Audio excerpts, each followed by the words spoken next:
દ્વારકાના ભાણવડમાં પાણીની બોટલમાં જીવાત નીકળે છે, જેમાં બેવિકા પ્રીમિયમ વોટર નામની બોટલમાં જીવાત નીકળે છે. હરિઓમ નામની દુકાનમાંથી ખરીદેલી બોટલમાં જીવાત નીકળતા ચર્ચાનો વિષય બન્યો છે. સીલપેક પાણીની બોટલમાં જીવાત નીકળતા લોકોને સાવચેત રહેવાની જરૂર છે. જાગૃત નાગરિકે મીડિયાને જાણ કરી હતી. સતત હોટલ રેસ્ટોરન્ટમાં જમવાની આદત બનાવી લીધી હોય તો એકવાર હોટલનું ભોજન જોઈ તપાસીને જમવા બેસજો. ગાર્લિક બ્રેડ, પીઝા, બર્ગર બાદ મસાલા પાપડ જેવી વિવિધ વાનગીઓમાં જીવાત અને વંદા નીકળવાનો સિલસિલો ચાલી રહ્યો છે.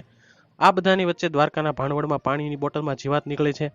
અગાઉ અમદાવાદમાં 2 રેસ્ટોરન્ટની બેદરકારી બદલ એએમસીએ કાર્યવાહી કરી હતી.